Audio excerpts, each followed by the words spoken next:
Ada nih. Assalamualaikum warahmatullahi wabarakatuh. Kami dari kelompok 1 akan mempresentasikan unit 5 yaitu pertumbuhan fisik. Sebelumnya perkenalkan kami dari kelompok 1 yang beranggotakan saya sendiri Muhammad Al-Fakih Balibat Jasim, rekan saya Muhammad Din Sabikrama dan Muhammad Solahuddin Masih. Next.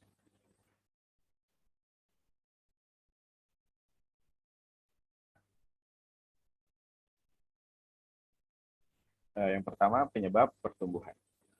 Berikut penyebab pertumbuhan yang terjadi pada anak-anak masa dewasa. Next. Perbedaan pertumbuhan pada anak laki-laki dan anak perempuan. Yang pertama, anak perempuan, yaitu pertumbuhan tulang-tulang atau badan menjadi tinggi dan anggota-anggota badan menjadi panjang. Yang kedua, pertumbuhan payudara. Ketiga, tumbuh bulu yang halus berwarna gelap kemaluan.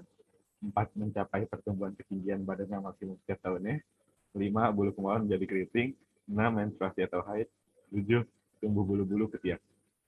Ya, yang selanjutnya anak laki-laki. Yang pertama, pertumbuhan tulang-tulang. Yang kedua, testis atau buah pelir membesar. Tiga, tumbuh bulu kemaluan yang halus, lurus, dan berwarna gelap. 4, awal perubahan suara. 5, ejakulasi atau keluarnya air mani. 6, bulu kemaluan menjadi keriting. 7, pertumbuhan tinggi badan mencapai tingkat maksimum setiap tahunnya. 8, tumbuh rambut-rambut halus di wajah, seperti kumis dan jenggot. Dan tumbuh bulu ketiak. Yang ke-9, akhir perubahan suara. Yang ke-10, rambut-rambut di wajah bertambah tebal dan gelap. Ke-11, tumbuh bulu di dada. Next.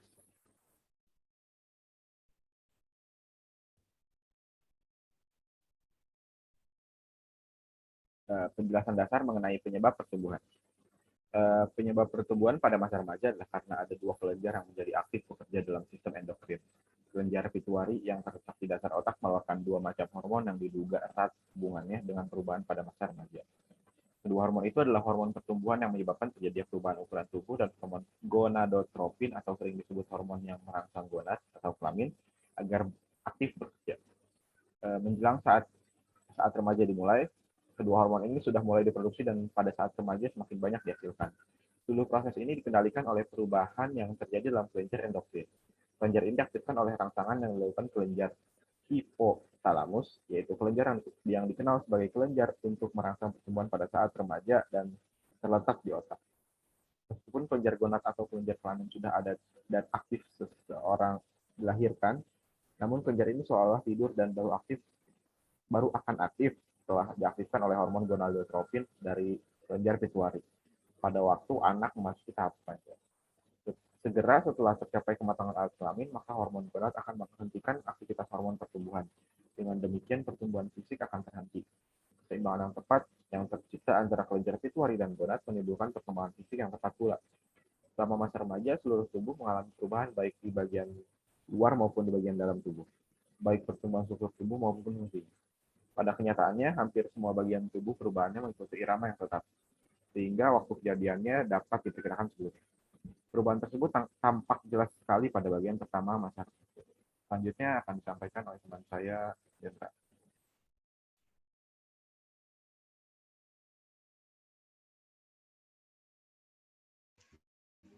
Terima kasih, Ova. Di sini saya akan melanjutkan presentasi dari teman saya, yaitu 1. Perubahan ukuran tubuh. Irama pertumbuhan mendadak menjadi cepat sekitar 2 tahun sebelum anak mencapai taraf kematangan kelaminnya. Setahun sebelum pematangan ini, anak akan bertambah tinggi 10-15 cm di kematangan kelamin. Pertumbuhan tubuh selanjutnya masih terus terjadi, namun dalam tempo yang sedikit lambat. Selama 4 tahun, pertumbuhan tinggi badan anak akan bertambah 25% dari berat tubuhnya, hampir mencapai 2 kali lipat. Anak laki-laki tumbuh terus lebih cepat dari anak perempuan. Pertumbuhan anak laki-laki akan mencapai bentuk tubuh dewasa pada usia 19 sampai 20 tahun. Slide, please. Yang kedua, perubahan proporsi tubuh. Ciri tubuh yang kurang proporsional pada masa remaja ini tidak sama untuk seluruh tubuh. Ada pula ini akan berlangsung terus sampai seluruh masa puber selesai dilalui sepenuhnya sehingga perubahan ini terjadi baik di dalam maupun di bagian luar tubuh anak. Misalnya di masa anak-anak jantungnya kecil, sedangkan pembuluh darah kulitnya di bagian luar tampak pertumbuhan kaki dan tangan lebih panjang dibanding dengan tubuh. Selanjutnya akan diteruskan oleh teman saya, Mahdi. Silakan, Mahdi.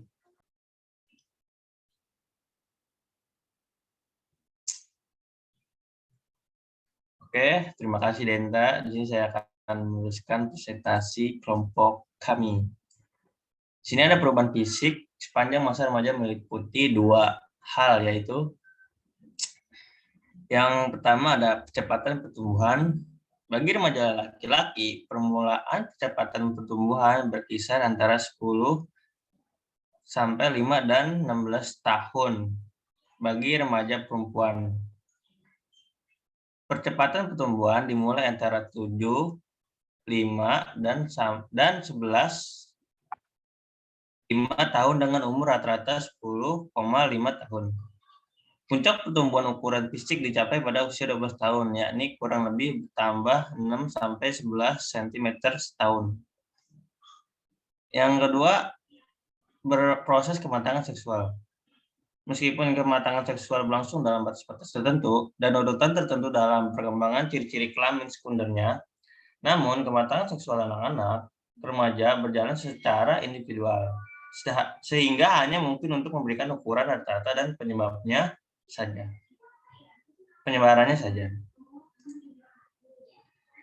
B. Kondisi-kondisi lain yang mempengaruhi pertumbuhan fisik anak antara lain adalah yang pertama, pengaruh keluarga. Pengaruh faktor keluarga di sini meliputi faktor keturunan maupun faktor lingkungan. Karena faktor keturunan, seorang anak dapat lebih tinggi atau panjang daripada anak lainnya, sehingga ia lebih berat tubuhnya. Jika ayah dan ibu atau kakeknya tinggi dan panjang.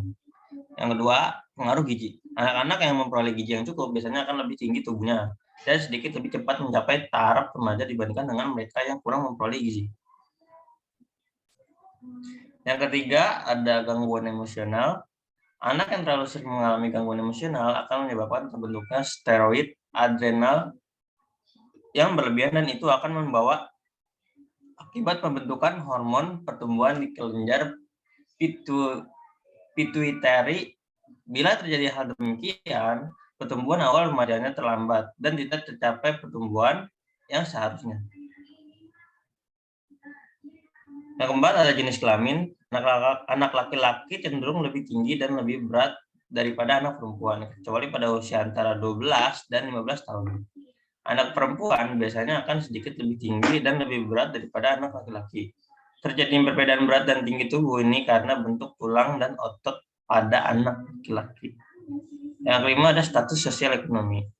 Anak-anak yang berasal dari keluarga dengan status sosial ekonomi rendah cenderung lebih kecil daripada anak yang berasal dari keluarga yang status sosial ekonominya tinggi. Kesehatan anak-anak yang sehat dan jarang sakit biasanya akan memiliki tubuh yang lebih berat daripada anak yang sering sakit. Yang keenam, ada pengaruh bentuk tubuh.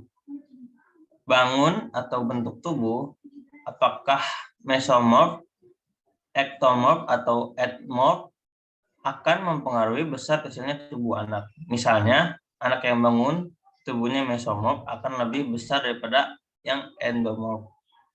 Atau anak yang ektomorph, karena mereka memang lebih gemuk dan berat.